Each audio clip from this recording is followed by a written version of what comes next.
I'll make it a definitive statement. Major League is the best sports movie ever made. At me, folks. Send me emails in the tankpodcast@gmail.com. Major League for the win.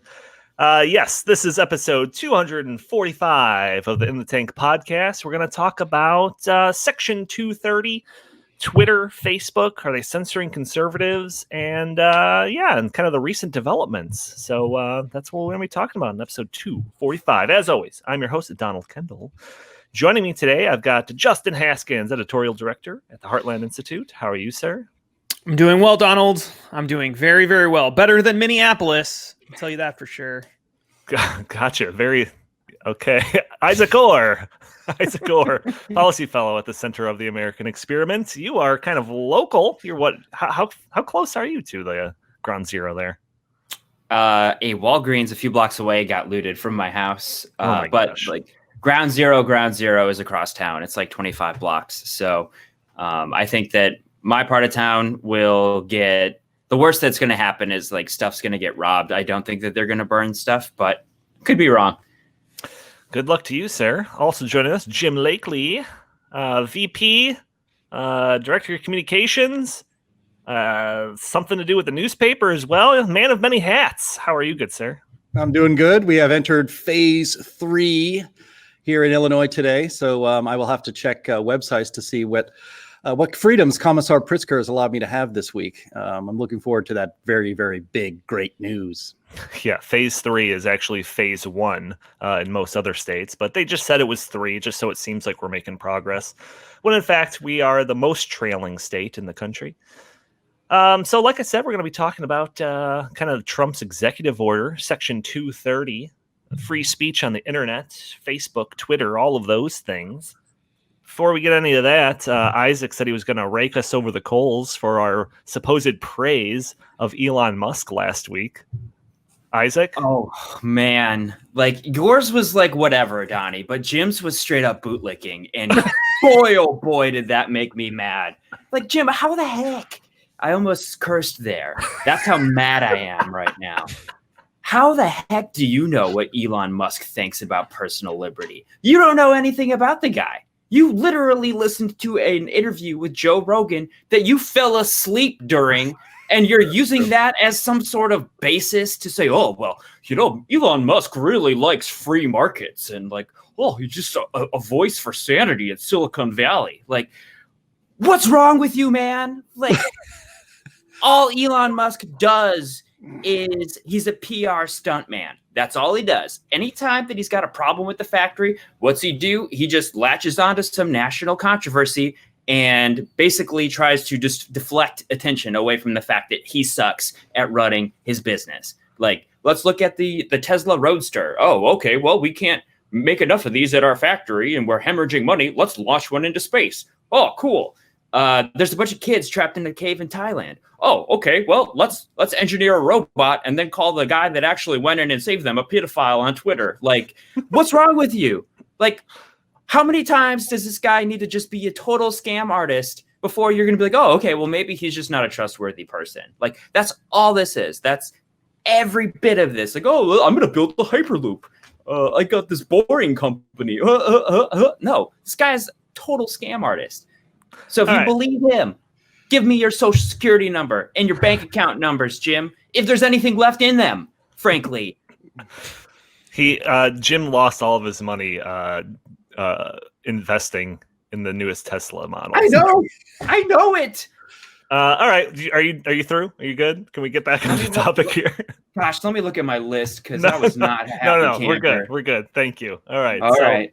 So we actually did an interview. We pre-recorded an interview with John Samples, who is a Cato vice president and an inaugural member of Facebook's new content moderation and oversight board, about these topics, about the idea of Facebook and Twitter stifling conservative speech. And we actually pre-recorded this right before it blew up in the news. So it was perfectly timely. So we're going to throw the podcast to that, and then we'll kind of check in after that interview. All right, so joining us today, we have John Samples, a Cato VP. He worked on First Amendment rights, public opinion, representative government policies at the Cato Institute for 20 years. John, how's it going, sir? It's going well. I was just, I'm in Northern California these days for a while, and it's a lot of the time the weather part lives up to it. You can people always say the tax rates are the way they are because of the weather, and there's just some truth to that. It really is. They can really tax the hell out of you because it's such a great place to live and make money. Yeah. Well, we're sitting here in Illinois where we've gotten like 10 straight days of rain. Yet we're still taxed like crazy. So, yeah, exactly. Yeah, Illinois is a terrible place to live, and it's a bad place to get taxed. So it's great. Yeah. Well, the other thing is when you move, I would tell you guys to move out here, except they don't let them build any houses or any housing. So then you get these incredible prices for housing. I mean, it's just DC is like nothing compared to this. Yeah, no kidding. Well, we brought you on because you are in the inaugural member of Facebook's new content moderation and oversight board. So, for viewers that have tuned into this podcast a lot, you'll know that like the idea of the apparent censorship of conservative thought on social media has been something that we've covered pretty consistently on a podcast like this. Mm-hmm. So we kind of wanted to bring you in because you can kind of give us some insight into kind of what's going on with that. So first off, before we get into that specifically, I already kind of mentioned that you did a lot of work on like, free speech and representative government and all of that. But like, how would you kind of describe yourself politically, libertarian, working for like Cato Institute, where are you coming from? So I would describe myself as, if you know the libertarian landscape. I mean, obviously, Cato is associated with libertarianism, but there's a lot of variation. And there's an attempt to have a broad tent there across the libertarian spectrum. I sort of think of myself as probably on the moderate part of that, but also kind of an institutional person concerned with institutions, perhaps less so than theory, and a guy that takes the founding seriously, particularly James Madison. And that's something that is actually find in some ways well outside of, sometimes outside of conservatism more generally. So I see, and I think the more as I get older, I think more and more one of the defining parts of my life was I worked for about 10 years or more on campaign finance. And I really think that had profound effects on me, engaging in those arguments and really interacting with people like the campaign finance so-called reformers over time. I think it made me skeptical about government, which I was to begin with, and particularly when government enters speech, and particularly it made me sensitive to areas in which,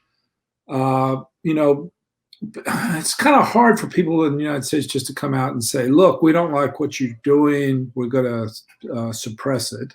Sure. Or we're going to censor it because of not just because of the Constitution, because of the culture too, right? But then the money issue in campaign finance always made it easier in many respects for people to believe that they were just dealing with money and not with speech. And so that made me sensitive to ways in which speech could be limited without being directly so. So there was that. And just a general kind of, and the other thing I will say is, and I think this may serve me well at this new job, is, when you're doing speech, you're going to be unpopular. The people that end up dealing with government or in general, you often find that you're dealing with people that they're doing stuff that they have a right to do it and so on, but it's unpopular. And so there's often a minority position. That John Stuart Mill essay on liberty, that's about the rights of minorities. And that's, So that's the one thing. The other part of it, of course, is also implicated, that, and quite apart from my work at Cato, is the general libertarian position, which is one that it's about private market economy, Sure. about people, private property, uses of private property, all that stuff.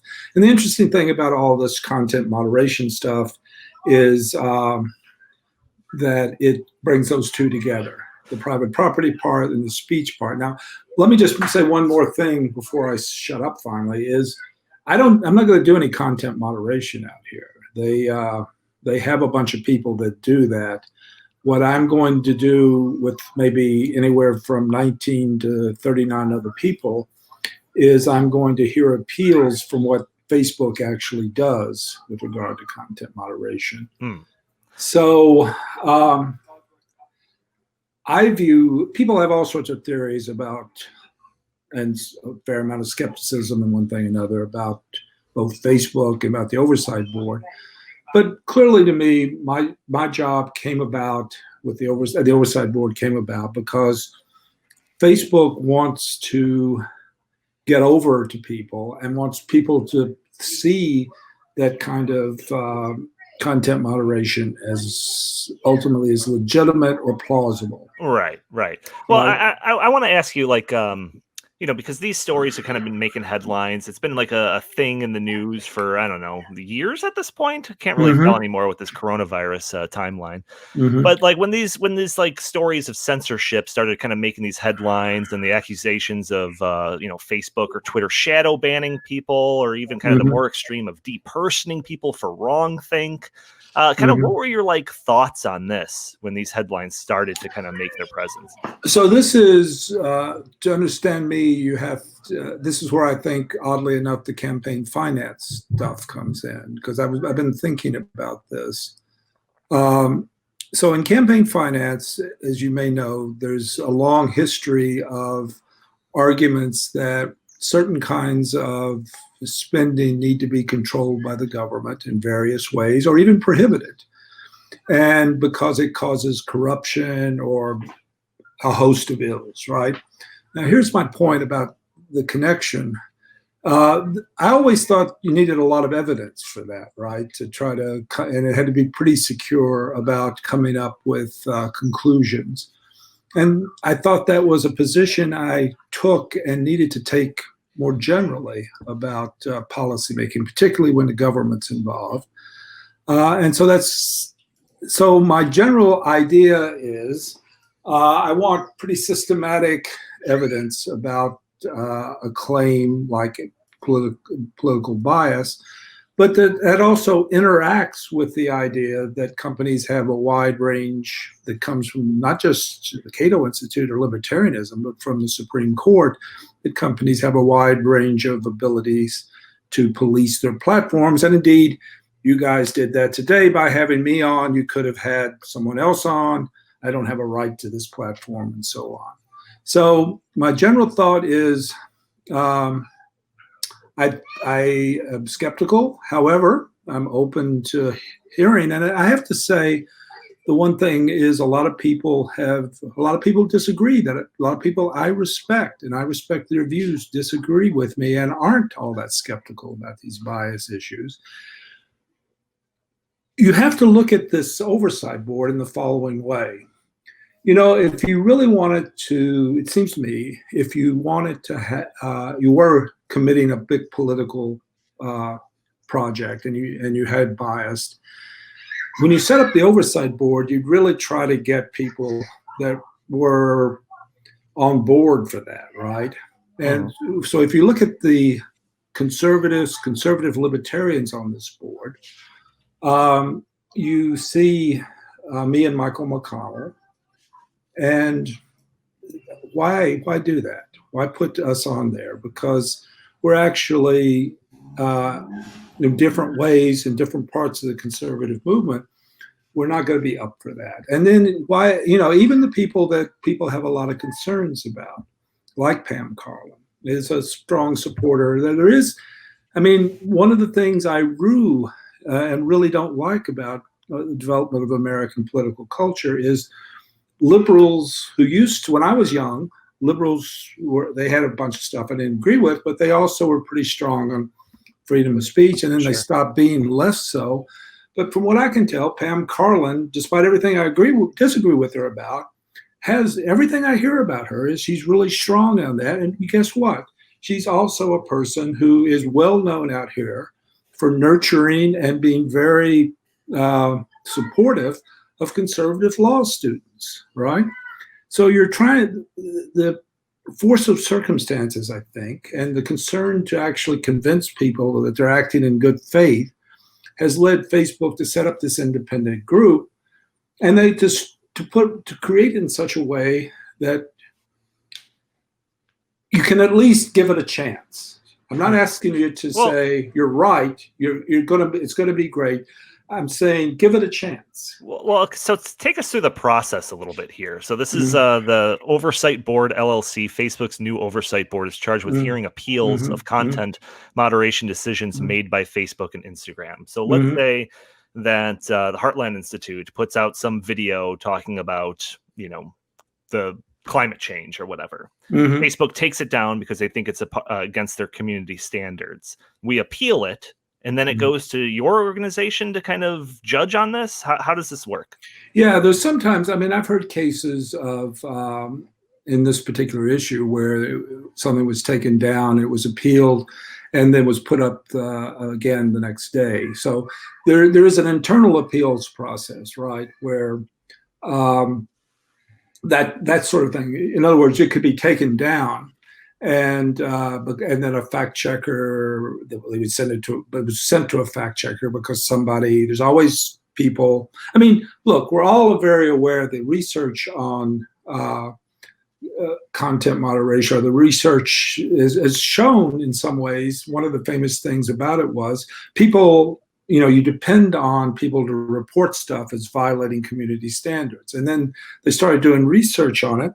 And this woman found that she quoted one of the Facebook people, oh yeah, people report stuff all the time, but very little of it violates or even gets near violating community standards. It's just most people don't like stuff, and then they report it as violating. Well, that's exactly that's a headache for Facebook, but it's exactly the kind of thing this appeals court's supposed to deal with. But it could be dealt with internally. But if internally the Facebook says, oh yeah, that should have been taken down, then it comes to us, and then there's a staff that selects cases, and if everything works, if it goes forward, you would have something like a Supreme Court or a court decision where a group of these my fellow colleagues would make a decision about that, and then Facebook is committed to whatever that decision is, to being bound by it and carrying it out. So, in the decision you've just described, look, I have to be careful here. I'm not supposed to say, well, I would decide this way or I would decide that way. I don't want to say that. But if it was pretty clear that, this is reasonable dialogue and so on, and not violating the community standards, I would expect you get a decision from 5 members of a 5-member panel that says unanimously this doesn't violate the community standards, put it back up, and they put it back up. Yeah, I would just think that a lot of our listeners that have kind of have been inundated in stories of people claiming that they've been treated unfairly by social media, just kind of might be skeptical of a board like this. Our very own Justin Haskins had a run-in with Facebook where we were trying to promote, Justin, you can correct me, you jump in if you want. Go ahead. Promote a video for our Stopping Socialism project, and Facebook took it down, saying that it did not comply with their community standards. So Justin appealed to it. They didn't do anything with the appeal. They said, nope, we're keeping it down. It was until he took that in front of the court of public opinion with a Fox News article that they finally reversed course and did this. So could I ask why it violated the community standards?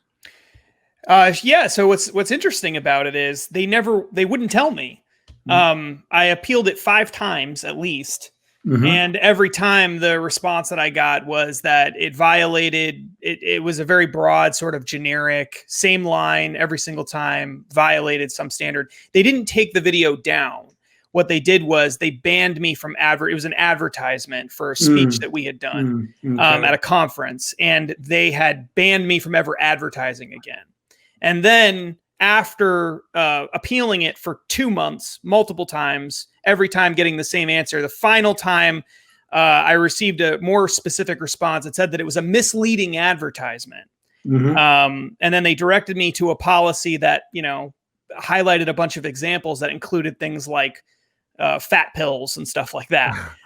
So it didn't really fit it was a 1 minute, you haven't seen the video, but it was a 1 minute video. It's just me up there. I think it was 1 minute, 1 to 2 minutes. And it was just me up there talking about how socialism is really bad. There's no profanity, nothing like that. It was at LibertyCon, which is a big student conference put on by Students for Liberty.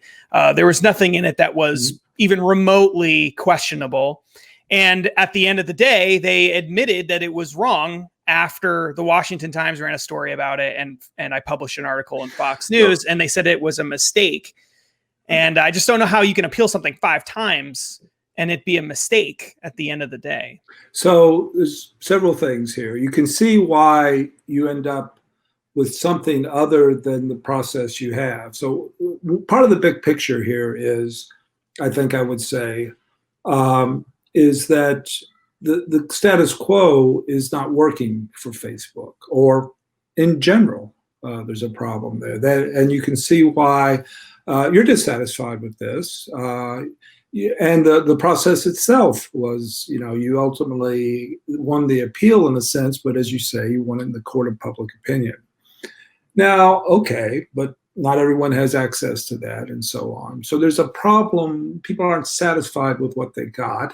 And in part of it, you can say, and I think at some point Facebook itself came to this conclusion, which is the appeal is to us, right? The appeal is to we're both judge, jury, and Supreme Court. We're the appellate process. And that's part of what is not working here. So the oversight board comes out of that. Then the problem is, well, we're creating this thing, so people are going to believe that it's part of us. So we got to have some credible way of creating an institution that is not part of us, which is, part. And it turns out that there's a legal way to make a run at that, which is to set up a trust, and then you fund the trust, and then you have all kinds of legal agreements that crucially the oversight board members work for this LLC, the oversight board itself, rather than Facebook. And crucially, I think their payments are the money. We don't report to Facebook employees, and the payments are not affected. You can be removed from the board for violating a very specific code of conduct, but not for your decisions. You can be, you could lose your salary, or the remuneration for serving on the board is not affected by your decisions, and so on. So they've used the legal means to try to give some independence to this, and it's precisely because of of what you're talking about. The status quo is a problem. Now, but there's another issue, which is the next alternative. And I do believe that the next alternative, had we continued down the line, and we'll see what happens, is government. I mean, it was clear that both sides, the left and the right, because, by the way, the left complains about these things. I don't see it a lot because of the things I read, but sometimes I do see they have another set of complaints about content moderation too, but they complain about bias also. Yeah. So the government, my reason I'm here is status quo is not working. I don't want government involved because I'm like that. And I think we should be like that. And all Americans should be like that. So this is an attempt to deal with the issues. And, the appeal you've talked about, by the way, the only thing I would add, and I'll shut up again, is we do have, they already have an ads policy about candidates, but we also handle ads and the regulation of ads by Facebook. So your thing would have fallen into our bin. Okay. Yeah. So Okay, so the calls for like government, and I know that this is kind of like a thing. If you see a problem, just point government in the direction of it, and they'll obliterate it, right? And we're all small government, limited government people here, so I would also try to encourage people to not want to go down that path. But one thing that we've kind of talked about a lot when we're talking about this topic is basically the difference between the protections that are offered between like a open platform versus a publisher.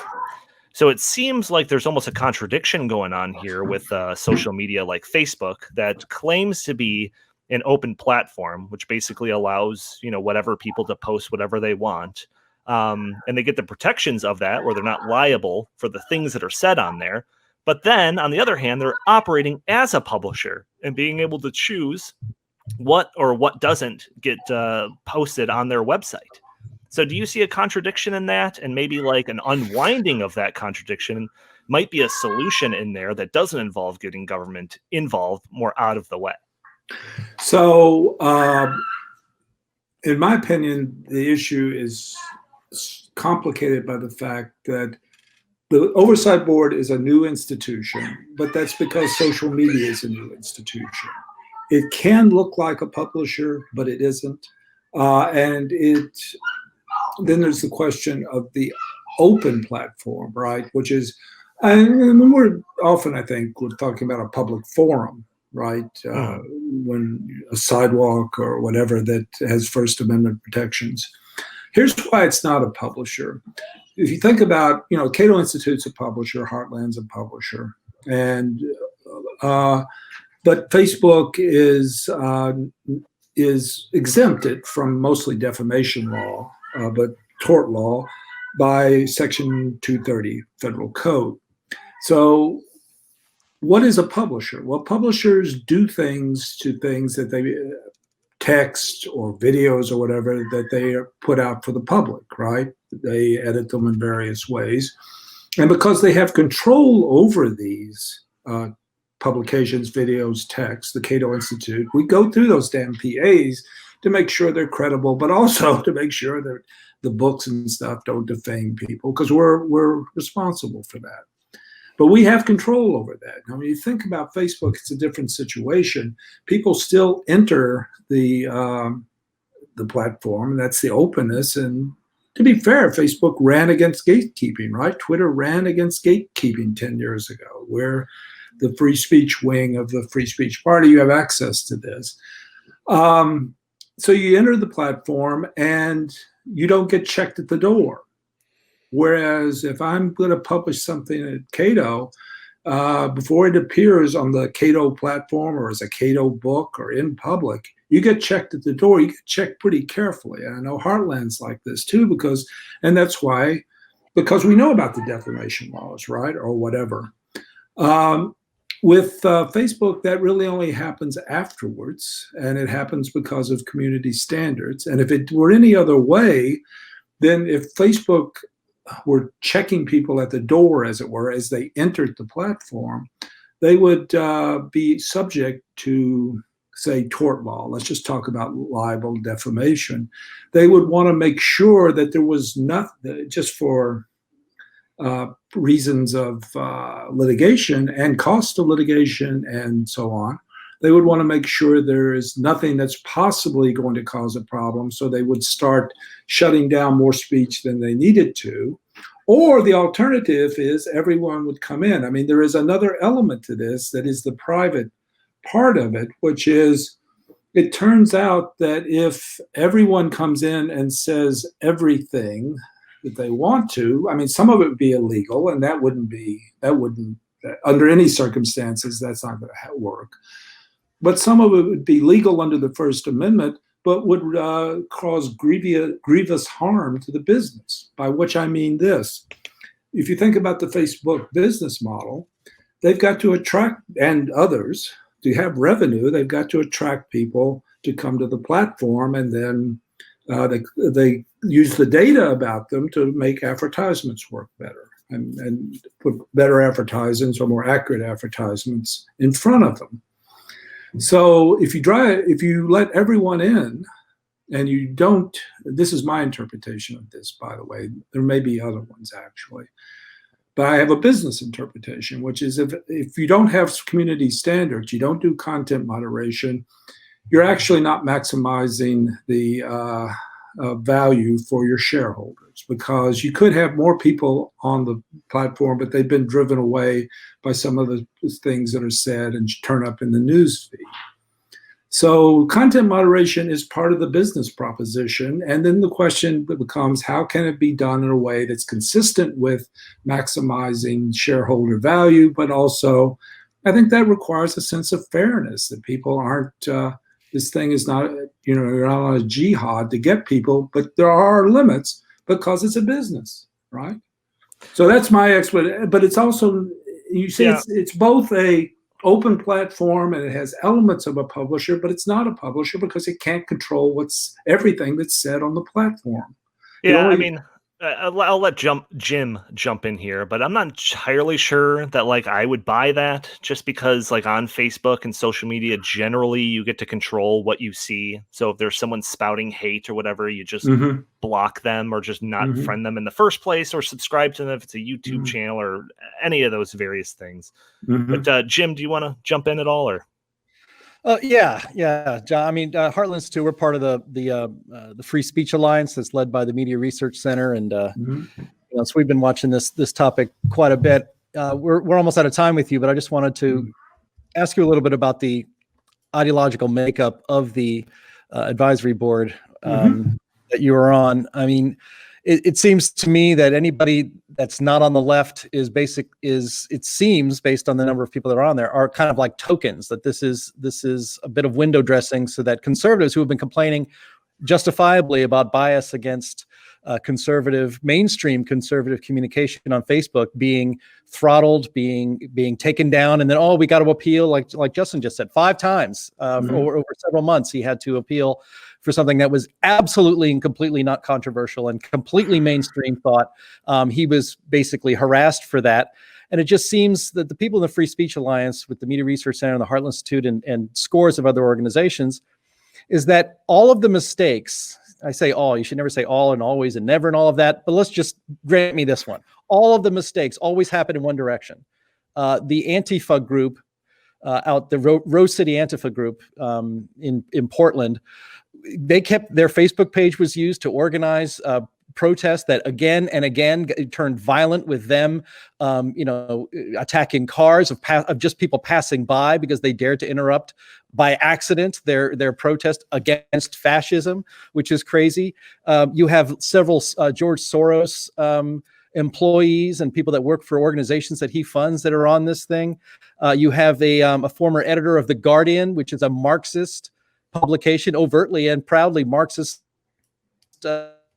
publication. And he had recently tweeted that the American press needs to stop televising Donald Trump's press conferences on TV.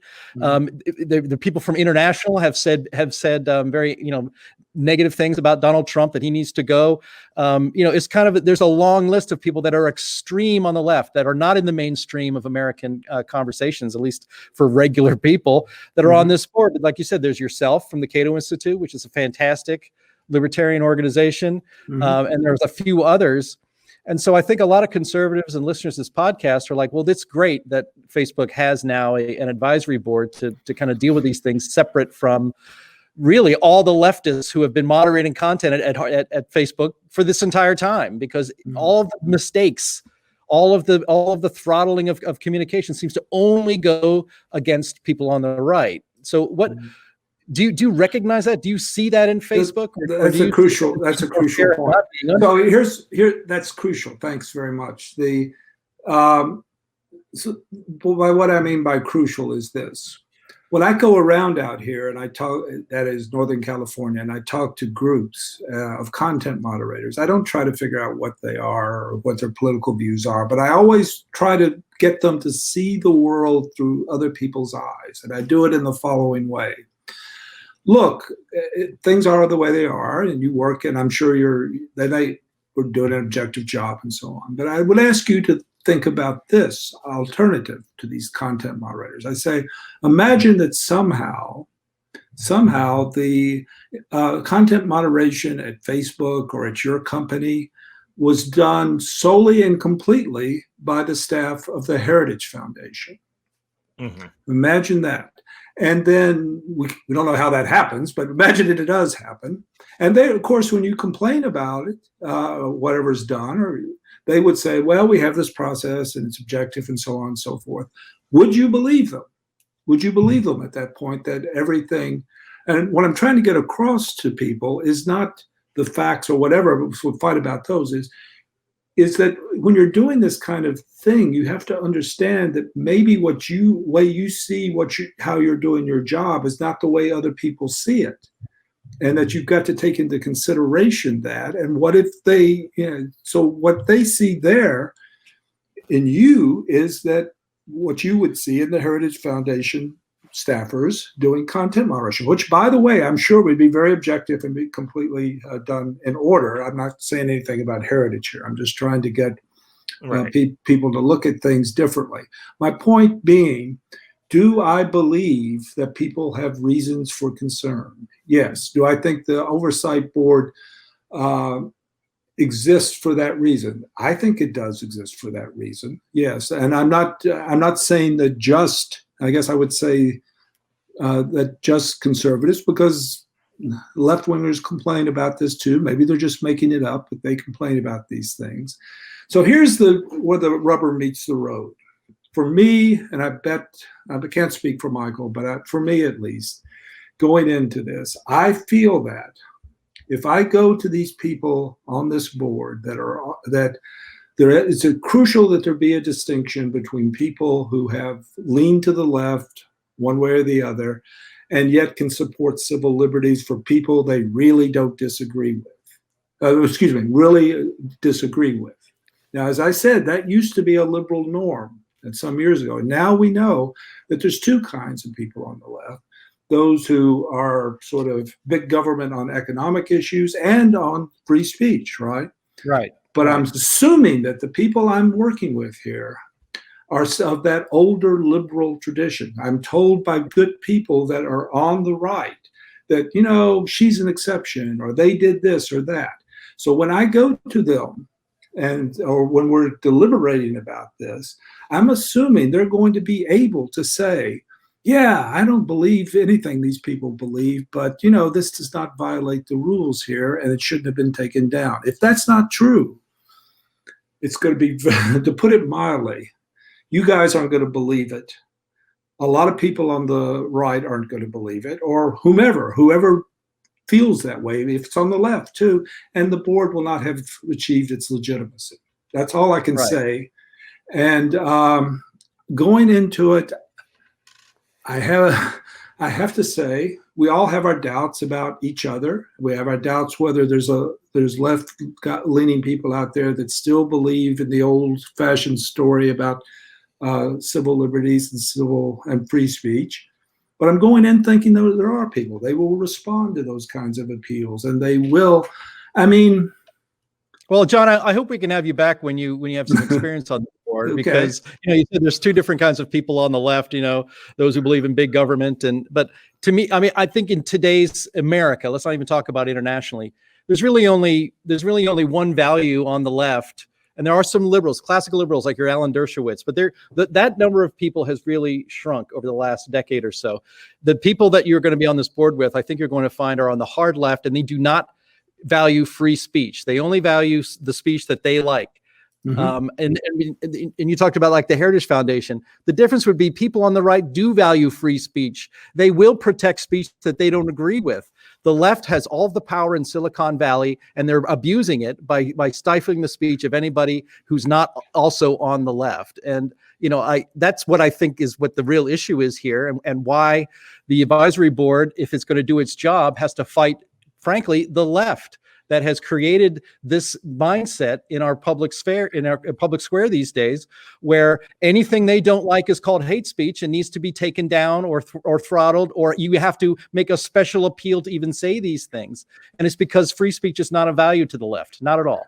Well, Jim, I take it, all of that. I think, again, that's one of the that I can appreciate that, and is part of the reason that I was appointed to the board.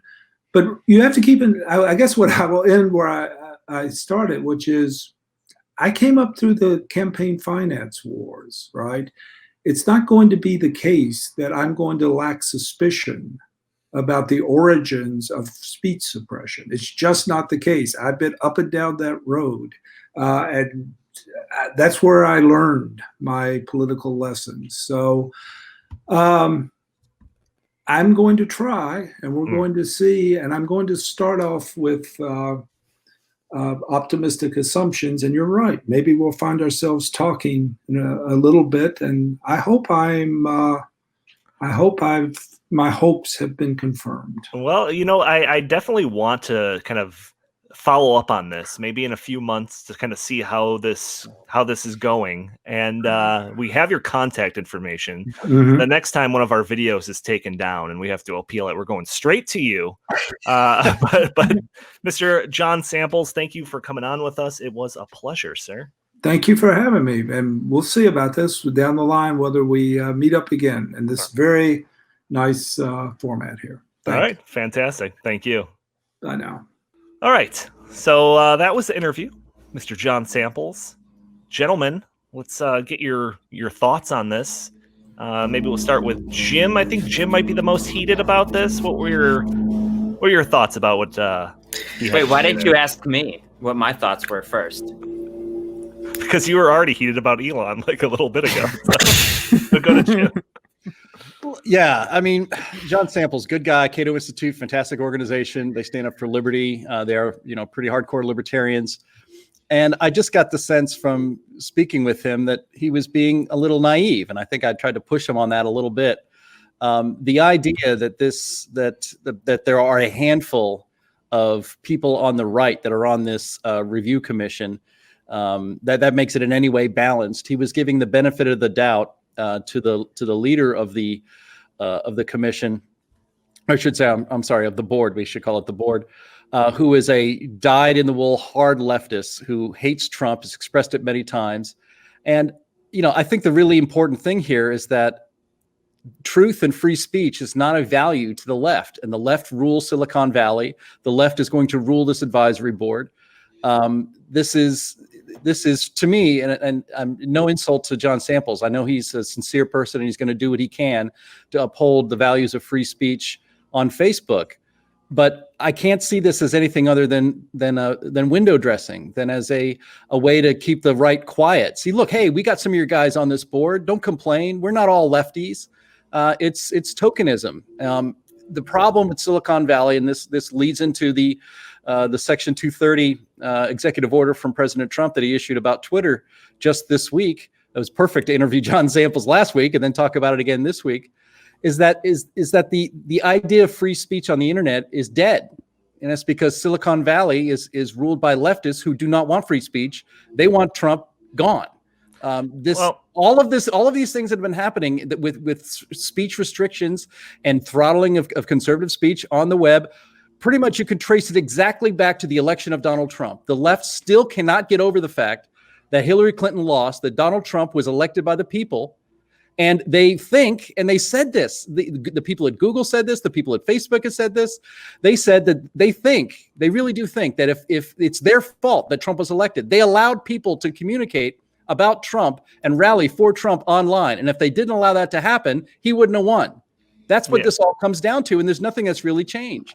Well, okay, so I definitely want to have like a kind of a larger discussion about all this, because like I was saying, and like you just said there, we did this interview basically just before like Trump and Twitter kind of started going at it. So just for the context of the people that have been paying super close attention, Donald Trump made a tweet like, I don't know, a week ago that said, "There is no way, zero, that mail-in ballots will be anything less than substantially fraudulent.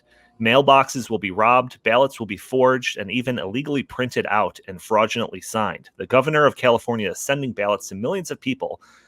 Anyone living in the state, no matter who they are or how they got there, will get one.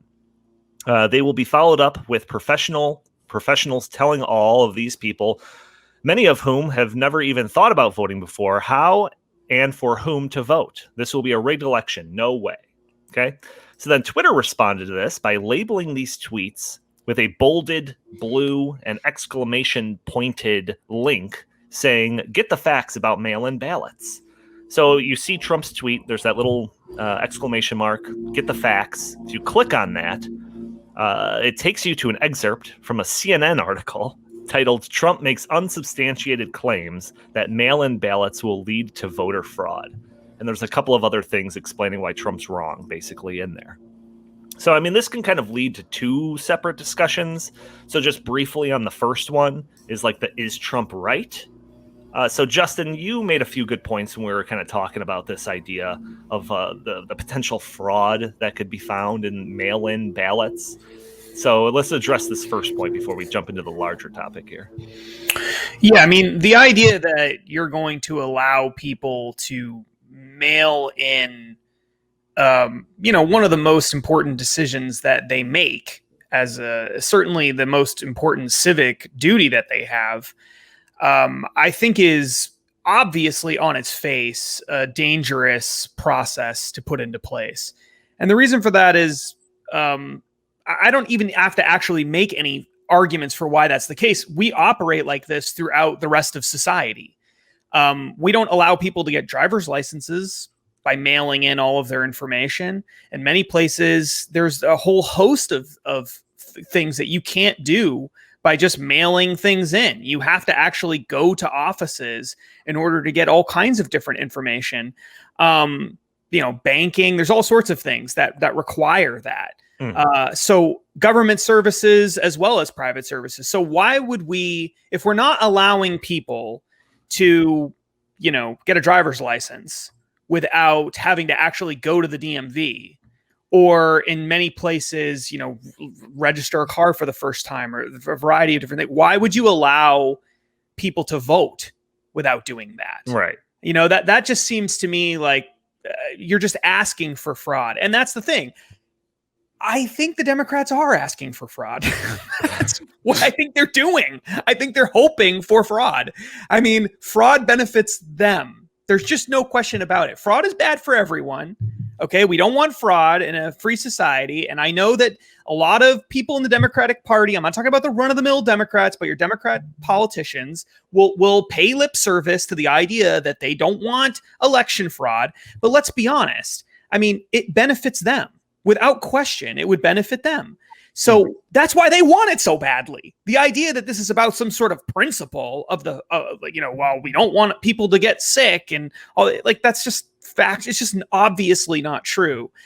They've been calling for this sort of thing, many people in the Democratic, for a very, very long time, well before we ever have a COVID crisis where there was some public health reason for it. So why were they calling for it back then? I think it's pretty obvious. They just want to make it really, really, really easy for people to vote and for people to, and they know part of doing that means there's going to be some fraud that comes into play and it will probably benefit them. I mean, it's just, I know a lot of people don't want to say that, but that's the truth. Right. I mean, reality. And this is kind of like a topic that's kind of secondary to the point that we're making here. But Twitter comes in. And they are basically, and this is the term that's being thrown around, they're acting as the arbiters of truth in this matter.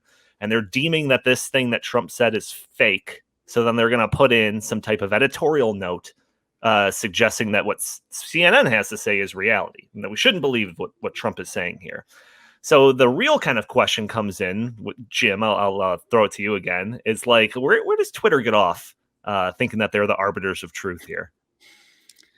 They get off thinking they're the arbiters of truth, based on my previous rant where I said the left that runs Silicon Valley thinks that a bunch of untruths is what helped get Trump elected, so-called fake news. You got to remember, it was Trump that turned the fake news, moniker around on the mainstream media, started calling them fake news. And that's where it really took off. See, here's the problem. Can you imagine John Hayward is a great guy to follow on Twitter, by the way, since we're talking about Twitter. His handle is doc_0. And he tweeted a couple hours ago, he says, imagine the alternative universe where social media companies are run by conservatives and they routinely ban left-wingers, they throttle environmentalists, and they fact-check only Democrats. And then nobody on the left is just shrugging and saying, private corporations can do whatever they want. There's no First Amendment issues here. Of course you can't. That's really what this comes down to. Is Right. that Twitter is not just they're not trying to just correct the record in an objective way. All of their throttling, all of their corrections, all of their designations from Facebook to YouTube to Twitter and Google searches, all of this is suppressing the speech of people who are not on the left. All of it. So Isaac, there's no exceptions to it. Isaac, I want to get your opinion on this because, I'm sure that you've heard all of the different stories over the last year plus of YouTube demonetizing, people like Crowder or PragerU for supposedly just saying standard conservative stuff, or, certain people getting kicked off of Twitter for not really any real good reasons. So what are your kind of baseline thoughts on this whole matter? To be honest, I've been reading stories about the riots happening around town, so I'm just going to punt on this one. This is a story that's been going on for at least 18 months, sir. You have no opinion? I never really had an opinion on it in the first place, Donald. We've talked about this several times, and I've always been wishy-washy. Indifference is an opinion. Are you just kind of indifferent towards it? No strong feelings? Man. Well, I'm sympathetic to the argument that these social media platforms are supposed to just be online bulletins. And if you're going to start looking at the validity of content one way or the other, you're starting to be an editor and not just a Craigslist of sorts. But I don't know. A lot of it just seems like whining to me. Okay, well, no, that's a perfect lead-in. I'll throw it to Justin on that, because with this executive order that Trump, did he sign it officially yesterday? Was it signed? Or is this like a draft version? I believe it was signed, but I'm not 100% sure. They released this yesterday. We got this yesterday, and it's from whitehouse.gov. It's executive order on preventing online censorship. And it kind of breaks down a lot of the things that we have talked about when discussing this topic. Is Section 230 and the difference between a open platform and a publisher. So, Justin, you might be able to do a better job of kind of describing the kind of dissecting the nuance there a little bit. Right. So, what people need to understand is that under federal law, there's federal law protection, Section 230 of the Telecommunications Act, which allows websites, social media platforms, and various other websites to escape legal liability for things posted on their website, so long as they are operating as a forum, not as a publisher. So, for example, if somebody goes onto Facebook and posts something on Facebook that is defamatory, that is completely untrue, and ordinarily you might be able to go to court and sue that person over that particular comment, you can't hold Facebook liable for the defamatory content posted on Facebook, even though it's posted on Facebook, because there is this provision in Section 230 of the Telecommunications Act, which allows Facebook to escape liability for that defamation. And that goes for a whole bunch of other kinds of content too. It's not just about defamation, but all sorts of different things. The idea here is that Congress wanted to provide a flourishing, an atmosphere for a flourishing internet, right? You can't really have the modern internet without Section 230, because all of these websites that have comment sections, all these websites, social media websites, all these things with users, if you, as the owner of that website, had to be held liable for every terrible thing, every untrue or false thing or illegal thing that's done on your platform, then you just wouldn't have platforms, or your platform rules would be so strict that you really wouldn't be able to make much money on it. So Twitter and Facebook and these other social media platforms, they make all of their money by having tons of users, which allows them to make money from advertising and people paying money to advertise on through their platforms, et cetera. So they just simply couldn't exist without this provision. Now, the caveat to it, though, is if you're going to be a forum, if you're going to be an open forum, then you actually have to be an open forum and you have to operate in good faith. You can't start silencing people that you don't like, and you can't start picking and choosing what kinds of content you want to allow on the website, although there are some exceptions to that. Because once you start limiting that, you become essentially, as Isaac said, you're essentially an editor. Okay. You're essentially a publication at that point. There's really no difference between you and some publication that says we're going to have all these users or authors on our website, and we're not really going to, have this sort of top-down editing system. We're just going to allow them to go onto our website and post whatever they want, and as long as they generally agree with us, we're going to allow them to do that. Those websites that are like that, those websites and publications, like lots of newspapers are essentially operate to some degree that way. Red State is a really good example for people on the right, where they just allow tons of users to go there and post pretty much whatever they want, so long as it's generally in keeping with what Red State likes. Those publications are held liable when they publish things or allow things to be published on their platforms that are that they know are defamatory, that they know are wrong in some fashion, or legal in some fashion. They can be held liable for that. Right. So basically, if one of these open forums really starts limiting what people say and who can say it and all of that stuff, then they potentially run the risk, I guess, of not being an open platform and becoming a publisher and losing those liability protections under 230. So that is kind of the accusation that's being made by conservative groups when it comes to the way that Twitter or Facebook is kind of treating, people or whatever, conservatives. So this is kind of what the executive order is trying to tackle. And I was going to come in a little bit more hot on this because, I was reading it and it seemed like there was a lot more going on with this executive order. But as I was doing some more reading, it seems that this is a little more toothless than I thought it was going to be. So basically, it just kind of calls for the Secretary of Commerce, the U.S. Attorney General, and the National Telecommunications and Information Administration to ask the FCC to propose rules that clarify the interplay between Section 230 immunity and the allowable editorial intervention. So I don't know. That is just kind of almost just asking for clarification. It doesn't seem like it's a dictate of any kind. But my concern is, I don't know. I almost feel like Twitter. I don't know. I'm not convinced that they're really breaking the rules. And Jim, maybe you can follow up on this, but we're running out of time here. But in that, in a subparagraph of that Section 230, it says that these websites that are open forums or whatever can still delete stuff if it's considered obscene, lewd, lascivious, filthy, excessively violent, harassing, or otherwise objectionable.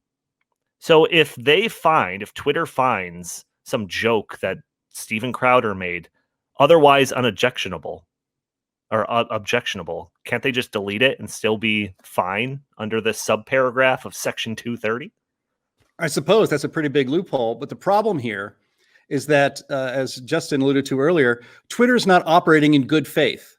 They allow the propaganda of the Communist Party of China to perpetuate on Twitter the idea that the coronavirus was made in the United States and brought to China by the United States military. They allow the supreme leader of Iran, Khamenei, to continually have blood libels against Israel and the Jews, and those are fine. Those are able to stay up. But you have to take down. There's a conservative, or probably more of a libertarian rapper from Britain called Zuby. And he was being, he was being trolled by a trans person, and he said, and then that person made a joke about well, I've slept with more women than you did, than you have, and Zuby said, "Okay, dude," and he got that tweet taken down, and he was suspended from Twitter for a while for saying "Okay, dude," because he apparently saying that misgendered a transgendered person. Mm. All of these things, and that's just one. I mean, my goodness, there are hundreds and thousands of examples of this. And all of these things, this is why the good faith part of this is so important. If you just believe in free speech and always err on the side of allowing speech instead of restricting speech, Twitter and Facebook and all those would be fine. They could even promote, if they wanted to, as a corporation or as their values are liberal, you can promote those things, but you can't do that and silence people who disagree with you at the same time. You can't put down the hammer on people on the right continually and then allow like the supreme leader of Iran or this Communist Party of China to do whatever they want. How can they not be violating Twitter's rules and terms of service? Yet Donald Trump is doing it, Zuby is doing it, Steven Crowder is doing it, people who just make jokes on Twitter are doing it, and it's always coming down on the right. That is why the FCC needs to intervene here. Okay, so what if I had conservative Twitter and I just flat out banned anyone that was liberal because, I want it to be conservative Twitter? You're saying I shouldn't be allowed to have that website? You should probably have that website as a publisher, not as an open forum. An open forum is different. See, Twitter and Facebook and YouTube and all of these services. Look, I am Mr. Wild West Internet. No, you're not. Policy. Yes, I am. I've been doing internet policy for Heartland since 2008. I don't do as much of it now. I love you, Elon. Yeah, whatever. Forget about Elon Musk. I'm telling you that, for free speech, Wild West is the way the internet needs to go. And as soon as these companies got big and powerful and really monopolies on a lot of speech in this country, there's nothing more important than speech. The election of Donald Trump made them go crazy and abandon the principles that made them grow in the first place. And they are much more interested in taking down Donald Trump than they are in upholding the values that they say their companies represent. The interesting thing about this is Mark Zuckerberg, I think Jack Dorsey has basically tripled down on the dumb decision of picking a fight with Trump on this. Mark Zuckerberg kind of knows where his bread is buttered. He's starting to kind of pull back, and they're not going to be regulating political speech as much anymore as they had announced they were doing and were trying to do in 2016. He realizes that his entire multi-billion-dollar business model depends on the freedom of speech doctrine online. Jack Dorsey thinks that he can risk his billion-dollar business by running it differently. We're going to see who wins. I don't think it's going to be Jack Dorsey. All right, let me throw you one more hypothetical, and then I'll wrap up with what I think the best solution to this would be. But let's say heartland.org, and there's a comment section that's underneath the articles. And I know that that's probably a third-party comment section or whatever. It's hosted by some other thing. But let's just say that we're running it, and there was people commenting on that. Anything, right? So we'd be protected under Section 230 because that's just third-party generated content that people are putting in these comments. And there is a group of people that are just constantly trolling and, posting the same stuff over and over and over again. And we, to make it more of a friendly place for our fans or whatever to go to and look at these comments and contribute to our discussion, delete these trolls. Now you're saying we're a publisher and that we should be held liable for defamatory stuff in there because we got rid of those trolls? We already are a publisher. I'm saying for the comment section, though. We already are. We already are a publisher for the whole website. We're already treated as a publisher. We're already liable. If we post something illegal on the heartland.org website. No, I'm saying for the comments. If we allow users to you're not going to be held liable in court if someone just goes onto a website and posts a comment there and, you go and take it down after the fact. You're held liable if you're continuously allowing people to post things like, for instance, child pornography or something. If you just were continuously allowing people to post child pornography onto your website, then you're going to be held liable at some point. But if you're taking reasonable steps to try to moderate the content on your website, then that's not going to happen to you. The point is we already are a publisher. We're already held to a higher standard than Twitter. That's the whole point. We're already held to that standard. We can't do the things that Twitter can do because we admit we're a publisher and we're not allowing liberals to come onto our website and post a bunch of liberal crap. That's just, so we're already doing that. So, all right, there's a lot more that we could have this discussion. Justin and I had a half-hour discussion about this last night, and we didn't really get to get into a lot of that.